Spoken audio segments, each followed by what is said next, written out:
The median 35 to 44-year-old millennial has $39,958 saved for retirement, according to Vanguard data. The average 401k balance for the entire millennial generation sits at $83,700 per Fidelity's fourth quarter 2025 analysis. Fidelity's own benchmark says you should have 1 times your salary saved by 30 and 3 times your salary by 40. On a $50,000 income, that's $150,000 by 40. Only 19% of millennials say they have saved 3 times their salary. And here's the part that gets buried every time someone writes a headline about millennial wealth. Most of those people genuinely believe they are on track. That is not a financial problem. That is a perception problem. And perception problems are far more dangerous because they don't hurt until they do all at once. The defining financial statistic of the millennial generation right now is this. They are the largest, most educated, most workforce dominant generation in the country, and they hold only 10.3% of national wealth, compared to baby boomers' 51.4%, despite similar population sizes. Collectively, millennials are now worth about $15.95 trillion, up from $3.94 trillion 5 years earlier, according to Federal Reserve data. So the headline looks great. The headline is lying, because very few millennials would consider themselves wealthy. The disconnect between being rich on paper and feeling well off has been referred to as phantom wealth. There are 5 specific mechanisms, not bad luck, not the housing market, not student loans in isolation, 5 specific decision patterns that are draining the retirement of the most educated, highest earning generation in American history. And every single one of them feels, in the moment, like the rational move. That is what makes them traps. Not the outcome, the feeling on the way in. Before I get to the most destructive one, and there is one that outpaces all the others by a factor I am going to show you, with real math, I need to introduce you to something I call the ratchet. Picture an old mechanical ratchet wrench. It clicks forward, tightening, tightening, tightening, and then it locks. It does not go back. That is how every single trap on this list actually works. You click into a lifestyle, upgrade the car, the house, the vacation subscription tier, and the social cost of clicking back down is so psychologically painful that almost nobody does it. You click into fear-based investing, cash feels safe, you miss the rally, you never quite get that time back. You cash out the 401k when the layoff hits, and those years of compounding are simply erased. You take the house with a 6.5% mortgage because you were tired of renting, and now 20% of your income is earmarked before you have bought a single grocery. Click. Every trap on this list is a ratchet, one-way motion. And the terrifying part is that you can be clicking into 5 of them simultaneously, and none of them are making a sound loud enough to notice. In a few minutes, I am going to show you the exact dollar gap between the millennial who avoided trap 5 and the one who did not. The number is going to be physically uncomfortable. But first, here is why trap 1 is even more broken than it looks on the surface. Trap 1 is fear investing, or more precisely, not investing at all. Millennials were the most likely to shift money out of markets and into cash during the 2022 market downturn, according to Ernst & Young's 2023 Global Wealth Research Report. Nearly half, 47% of millennials sought safety in cash that year, compared to 34% of Gen X and just 24% of baby boomers. So the oldest investors, the ones actually closest to needing their money, were the ones who stayed in the market. And the youngest investors, the ones with the longest runway, the ones who had the most to gain from riding out the volatility, they ran to cash. In a survey by Bank of America's wealth management arm on how wealthy Americans were approaching their finances over the past 2 years, 55% of investors between 21 and 43 had increased their cash holdings, compared to 46% of investors 44 and older. These are not broke people. These are people inside a Bank of America wealth management study. They had the assets. They chose the mattress. Now, the math of what this decision actually costs. If you had $100,000 in early 2022 and moved it to a money market fund, paying 5%, feeling smart, feeling safe, feeling like the only adult in the room and left it there for 3 years, you end up with approximately $115,000. That same $100,000 left fully invested in the S&P 500 through the volatility, through the drawdown, through every alarming headline, closer to $140,000. You did not lose $25,000. You chose not to collect it, and you paid for the privilege of not collecting it by accepting the feeling of safety.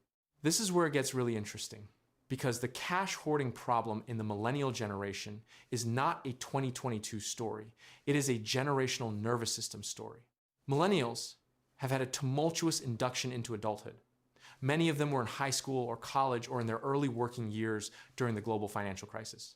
From 2009 to 2014, the unemployment rate was 10% or higher for 20 to 24-year-old Americans. They learned to prioritize cash as they navigated one of the worst downturns in history. Then COVID hits in 2020. Then the inflation spike. Then the 2022 market rout. Every time this generation got comfortable with investing, something exploded. So their nervous systems learned a pattern. Markets are dangerous. Cash is safe. Sitting out is survival. Except sitting out in your 30s is not survival. It is compounding backwards. And the ratchet has clicked. Most people who shifted to cash in 2022 still have a higher cash allocation today than they did before. The habit was formed. The lock engaged. You cannot math your way out of a trauma response. The standard personal finance advice here is the historical return of equities. Here is why staying invested makes sense, does not land for someone whose nervous system is running a completely different calculation. The solution is not better data. It is systems that remove the emotional decision from the emotional moment. I will come back to that. Stay with me, because what I am about to tell you about Trap 2 has a number in it that Goldman Sachs buried on page 12 of their 2025 retirement survey. And it completely reframes the conversation about why millennials feel financially squeezed even as their incomes rise. Trap 2, lifestyle inflation. There is a man I will call Marcus. He is 38 years old, a software engineer in Austin. At 27, making $60,000 a year, he was saving close to 30% of his income, legitimately crushing it. Then at 31, the big tech job came, $120,000 annually plus equity. He moved from a 1-bedroom to a 2-bedroom because he needed the home office. He leased a new car, the commute was longer. He started ordering food 4 nights a week. He was too tired to cook after 12-hour days. His gym became a premium gym, the old one was too crowded. He upgraded 2 streaming tiers, added a meal kit service, started taking 1 international trip per year instead of every 2 years. Every single one of those decisions, in isolation, was completely rational. The apartment made sense. The car made sense. The food delivery at 9 p.m. after a brutal week 100% made sense. The problem is not any single decision. The problem is that every one of them happens simultaneously, triggered by one income jump and then locked in by the ratchet.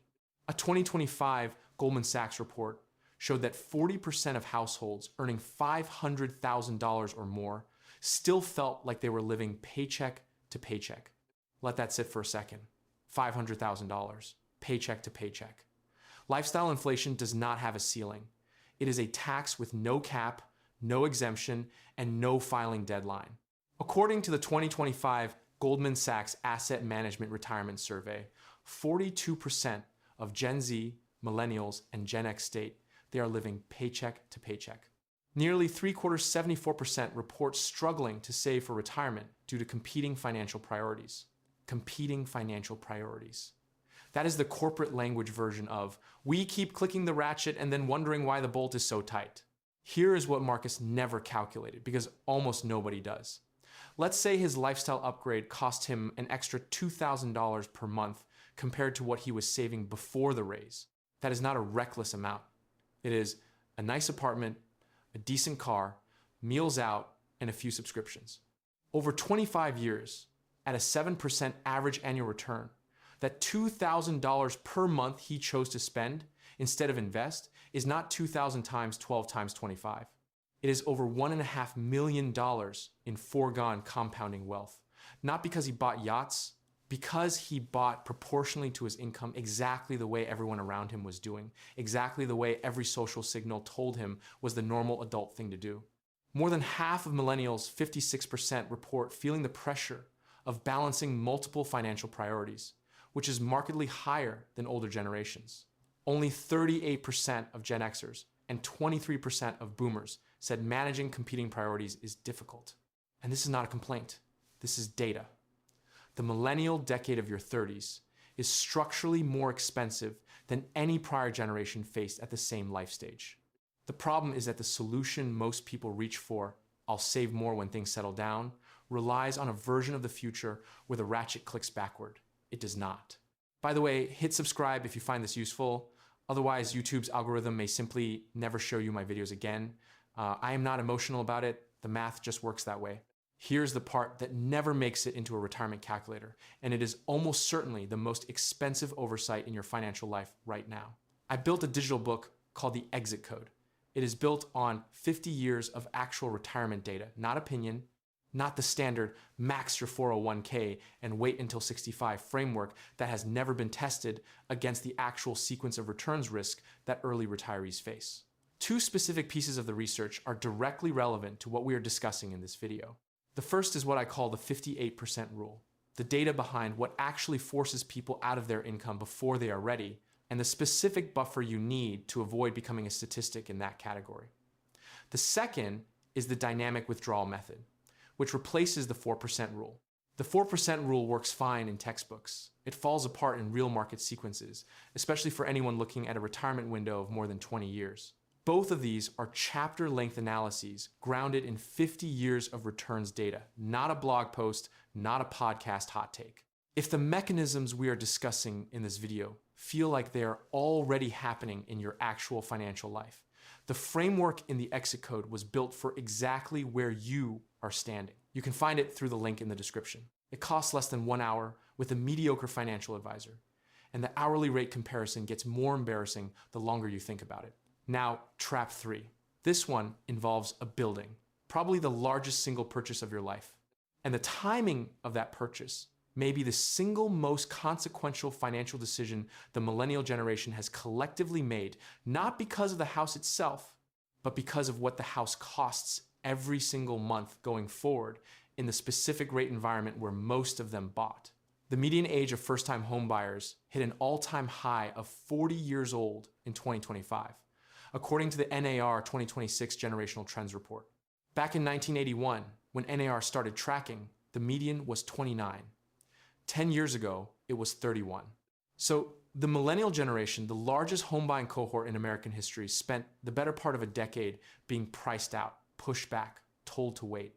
And then when they finally bought, the price to income ratio shifted from 3.1 times median income in 1981 to 5.2 times in 2025.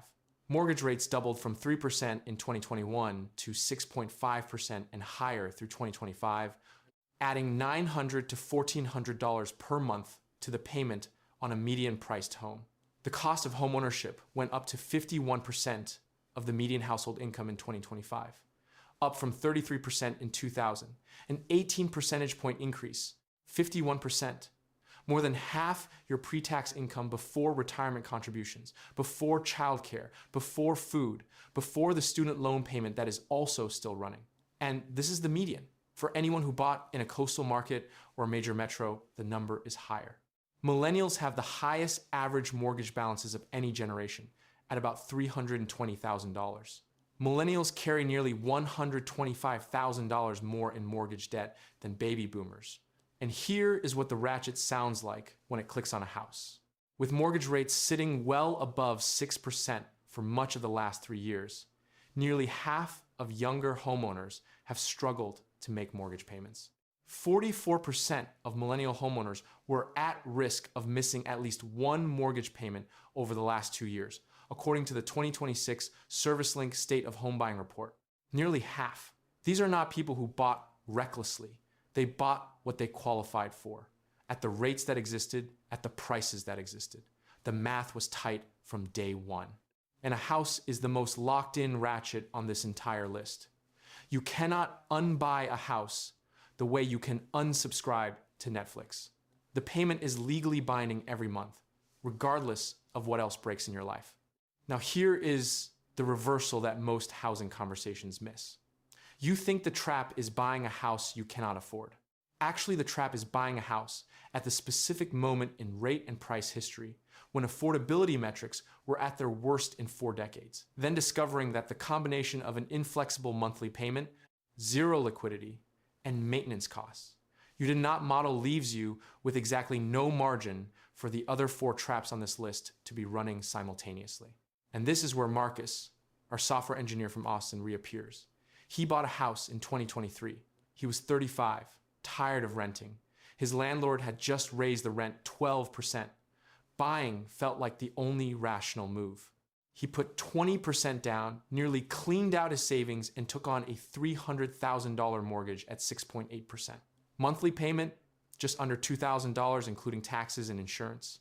After-tax income, roughly $8,200 a month. The mortgage alone is about 24% of his take-home.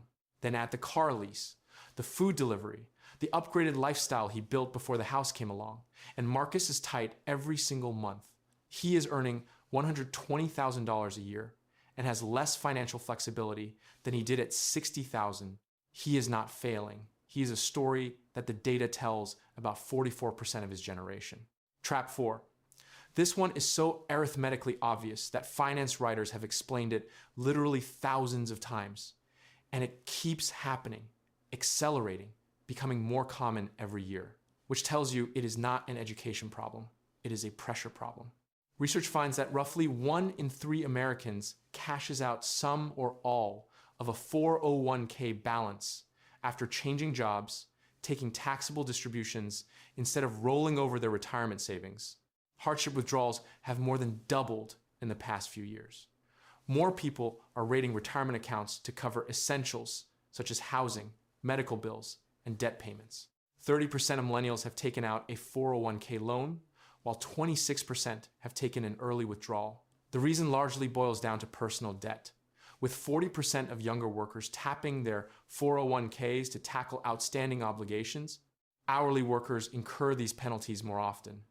Among those who leave their jobs, 42% of hourly workers cash out their accounts, compared to only 21% of salaried workers. The financial precarity that drives cash outs is not random. It tracks precisely with the people who have the least margin in their monthly budgets, which is, as we have established, a large and growing portion of the millennial generation. Let me show you what the math looks like. You are 32 years old. Your 401k from your old employer has $20,000 in it. You cash it out. The 10% early withdrawal penalty hits immediately. $2,000, gone. And then income taxes on the remaining $18,000, let's say the 22% bracket, that's roughly $4,000 more. You walk away with $14,000. Real money. You cover the rent, the car, the credit card statement that's been sitting on the counter. Imagine your 401k typically generates a 7% yearly return, and you remove $10,000 at age 32 with a planned retirement at 67. Over those 35 years, that $10,000 could have grown to $107,000 based on that 7% growth rate. That is a substantial chunk of cash to go without. Scale that to $20,000, and you're looking at over $200,000 in future purchasing power, traded for $14,000 today after the penalties you paid for the privilege. Here is the comedian version of what is structurally happening. The federal government built this container, the 401k, specifically to lock your future self's money away from your present self. They even charge you a 10% fee for breaking the lock, like a vending machine that penalizes you extra for trying to reach the snacks early. And 1 in 3 people are still breaking the lock, because the pressure created by the other 4 ratchets clicking simultaneously becomes intense enough that the lock does not hold. The short-term rescue today becomes a permanent pay cut in retirement. There's also a psychological cost. Automatic contributions and employer matches are designed to turn inertia into an ally so that money flows into retirement savings with every paycheck. After a cash out, some workers stop contributing for a while, which means the hole is not just the withdrawal. It is the months or years of non-contribution that follow while the person resets their financial psychology around the account they just raided. Trap 5. And this one is so quiet, so administrative, so devoid of drama that most people reading about personal finance have heard it explained and still never fixed it. The math, however, is not quiet at all. Fee blindness. Small-looking fee percentages turn into six-figure costs over an investing lifetime because fees do not take a slice of your money today. They take a slice of your money and all the growth that slice would have generated for the next 20, 30, or 40 years. This is fee drag, the compounding cost of paying even slightly more than necessary. The core principle: fees compound against you the same way returns compound for you. Here is what that means in actual numbers. Take two investors. Both start with $50,000. Both add $500 per month. Both earn 7% average annual returns from the market. Same market, same stocks, same everything. The only difference: one is in a Vanguard S&P 500 index fund charging 0.03% per year. The other is in an actively managed large cap fund charging 1% per year. After 30 years with $500 per month in contributions, the index fund grows to about $959,000, while the actively managed fund reaches $774,000. That 0.97% fee gap costs $185,000, nearly as much as the $230,000 total contributed over 30 years. $185,000. Not from bad investments, not from a market crash, from a fee. An annual fee that felt like a small percentage every year and never once sent you a bill for the actual number. On a $100,000 portfolio earning 8% over 30 years, a 1.5% fee reduces the final balance by roughly 35% compared to a fee-free alternative. The longer the time horizon, the greater the impact. And 1.5% is not an aggressive fee. It is on the lower end of what many wealth management firms charge for a standard advisory relationship. Here is what trips most people up. They think about fees as expense ratios on mutual funds. That is real, but it is not the whole picture. Private equity, for example, typically requires an annual fee of 1 to 2% or more, in addition to 20% of your profits. And you may only be able to access your money quarterly or annually. And this matters specifically for millennials because, according to Brad Klontz, a certified financial planner and professor of financial psychology at Creighton University, millennials are prioritizing status with their investments. Some of the top investment choices for millennials: real estate, private equity, and direct investment into companies are all status-oriented, as they require high levels of cash that indicate you have some level of wealth. In other words, the same social signaling dynamic that drives lifestyle inflation is also driving millennials toward the most expensive investment structures, because those structures feel exclusive, which feels sophisticated, which feels like smart money. The ratchet clicks, the fee runs quietly in the background for 30 years. The most expensive advisor is not the one charging the highest rate. It is the one you never interrogated about the actual dollar impact of their annual fee on your 30-year projection compounded. If your advisor cannot show you that number in dollars without prompting, the fee conversation they are supposed to be having is not happening. I say this not as someone who is categorically against advisors. I have multiple hundreds of thousands of dollars invested, and I have run the fee math on my own accounts personally. There are specific situations where an advisor earns their fee 10 times over: estate planning, tax optimization, behavioral coaching through a crash. There are far more situations where the fee is a relationship cost masquerading as a financial service, and the client has no idea what that relationship is actually costing them, compounded over decades. Now, Marcus, he is back. And here is where his story closes. Marcus, at 38, is sitting with all 5 of these ratchets engaged simultaneously. Fear-based investing from 2022 that left him underallocated to equities for nearly 2 years. A lifestyle that absorbed his raise before he had a chance to direct it. A mortgage that is consuming almost a quarter of his take-home income. A 401k he took a loan against 2 years ago when the car died, and the credit card was maxed. Not a full cash out, just a loan.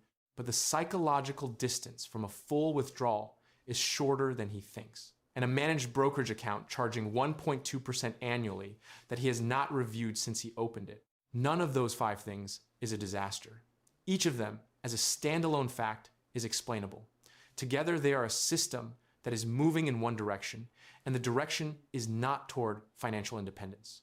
The good news about systems is that they can be changed, but only once you can see the system. Let me give you a realistic scenario with actual numbers that might mirror something close to your own situation. Her name is Jessica.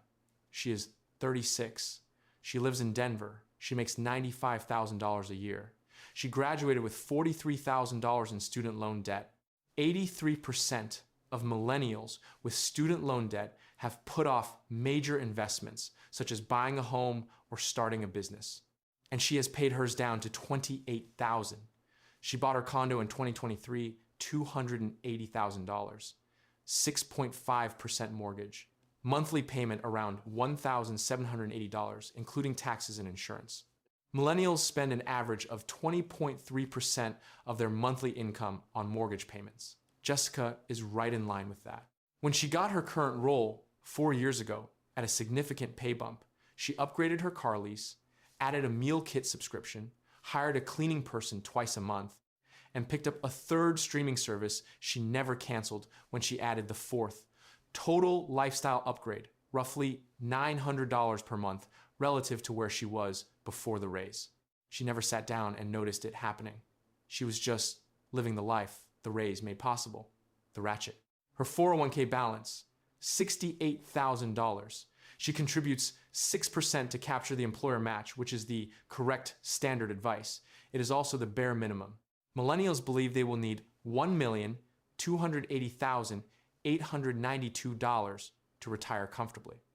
According to the Schroders 2023 U.S. retirement survey, while they expect to have $877,266 saved, a gap of $403,626. Jessica is nowhere near either of those numbers. She's on track for something smaller than both. 2 years ago, she changed jobs and had a $12,000 balance in her old 401k. She cashed it out, net after taxes and the 10% penalty, about $8,400. Covered a car repair, 3 months of credit card balance, and the security deposit on the condo. She got the condo. She also lost the $12,000, and more importantly, the $48,000 it could have been worth by the time she was 62 at 7% compound growth. Her brokerage account, $22,000 in a managed portfolio, charging 1.2% annually. She picked the firm because a friend recommended them and they seemed professional. She does not think about the fee. At 1.2% annually over 30 years on a portfolio that size with regular contributions, the fee drag will cost her approximately $70,000 in foregone compounding compared to a low-cost index fund alternative. That is not the cost of advice. That is the price of not having a specific conversation. Here is what Jessica's financial picture looks like as a single frame. She is employed, climbing, contributing, buying property, paying down debt. She's also being quietly drained by 5 ratchets that clicked in over approximately 6 years, none of which announced themselves as mistakes. The median millennial. Not a cautionary tale, a statistical outcome. 3 practical takeaways. Specific, not generic, calibrated to this exact set of traps. First, automate the investment before lifestyle inflation can absorb a raise. There is a specific 90-day window after every significant income increase where the decision about how much of the raise gets saved versus spent is effectively made, usually unconsciously, usually permanently. The only way to win that window is to move the savings allocation before the lifestyle has a chance to ratchet up to meet it. Set the new contribution rate the same week the raise takes effect, not next month, that month. Second, run the fee calculation once this calendar year in actual dollars, not as a percentage. Take the total annual fee your brokerage or advisor charges, expressed as a dollar amount, and multiply it by 30. Then double it to account for the compounding opportunity cost. The resulting number is what you are agreeing to pay over a typical investing lifetime. If that number is higher than the all-in cost of switching to index funds and rebalancing once a year yourself, and for most people, below $2 million in investable assets. It is you now have the actual number to make an actual decision with. Third, treat the 401k as legally inaccessible, not hard to access, legally inaccessible in your mental model. Because the moment it becomes a potential emergency lever, the pressure from the other four ratchets will find a way to pull it. Build a separate, unsexy, boring emergency fund of 3 to 6 months of expenses, cash, high yield savings, nothing fancy, and let that account absorb the emergencies. The 401k is not a fund. It is a time machine. You only get one. A Goldman Sachs analysis found that a 10-year late start to savings creates a 38% hit on total retirement savings. Not from bad investments, not from a crisis, from the simple arithmetic of compounding starting 10 years later. The ratchet that hurts most is not the one that's clicking right now. It is the one that already clicked and the compounding it took with it. Lazy investing built more fortune than crypto memes. And the cruelest design feature of all 5 of these traps is this: not one of them required a bad intention. Not one of them required stupidity or recklessness or financial ignorance. They required only the normal human tendency to respond reasonably to the immediate situation without a system in place to protect the future from the present. The ratchet does not care about your intentions. It only knows